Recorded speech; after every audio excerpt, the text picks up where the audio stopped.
আসসালামু আলাইকুম রহমতুল্লাহি বারাকাতুহু। মহান আল্লাহ তাআলা লোক দেখানো আমল একেবারেই পছন্দ করেন না।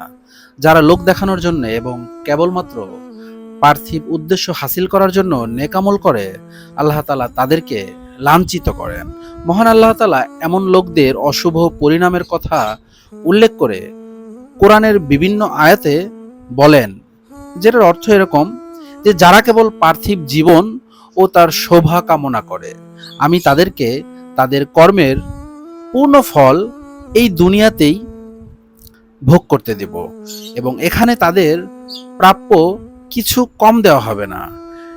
এরাই তারা যাদের জন্যে আখেরাতে জাহান্নাম ছাড়া আর কিছুই নেই এবং যা কিছু কাজকর্ম তারা করেছিল আখেরাতে তা নিষ্ফল হয়ে যাবে এবং তারা যে আমল করেছে অর্থাৎ আখেরাতের হিসাবে সেটা না করার মতোই।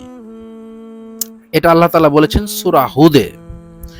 এরপর আল্লাহ তাআলা সূরা বনী ইসরাইলের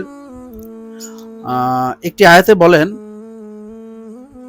যার অর্থ, কেউ দুনিয়ার নগদ লাভ কামনা করলে আমি যাকে ইচ্ছা যতটুকু ইচ্ছা এখানেই তাকে তা দিয়ে দেই, তারপর আমি তার জন্য জাহান্নাম রেখে দিয়েছি যাতে সে লাঞ্ছিত এবং বিতাড়িত রূপে প্রবেশ করবে। অন্য এক আয়াতে মহান আল্লাহ তাআলা বলেন, যে ব্যক্তি আখিরাতের ফসল কামনা করে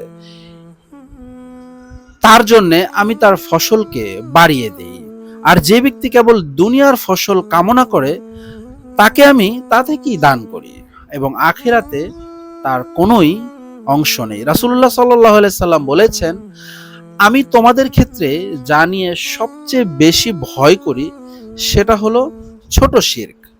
সাহাবীরা জিজ্ঞাসা করলেন, হে আল্লাহ রাসূল সাল্লাল্লাহু আলাইহি ওয়াসাল্লাম, ছোট শিরক কি? তিনি বললেন, লোক দেখানো ইবাদত।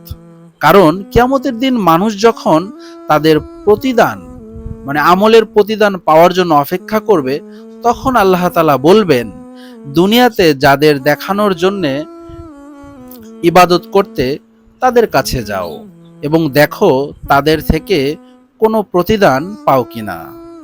প্রিয় মুসলিম ভাইয়েরা, তোমরা দুইটি পথের মধ্যে যে কোনো একটিকে বেছে নাও। আল্লাহর সন্তুষ্টি অর্জনের জন্য ইখলাসের সাথে আল্লাহ তাআলার আনুগত্য ও ইবাদতের পথ, অথবা লোক দেখানো আমল এবং পার্থিব জীবনের সমৃদ্ধির পথ।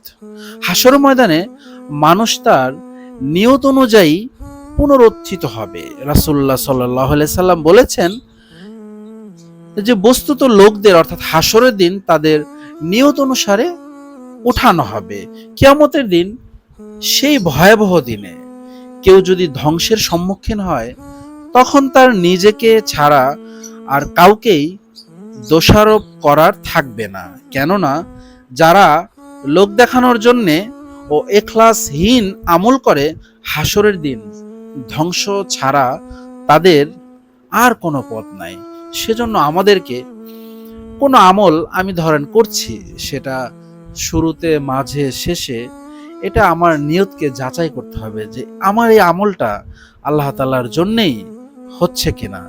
যদি নিজের কাছে মনে হয় যে নিয়তের মধ্যে কোনো গরমিল আছে, তখন ইস্তেগফার পড়ে আমরা আমাদের নিয়তকে শুদ্ধ করে নেব। আল্লাহ তাআলা তৌফিক দিক। আমিন।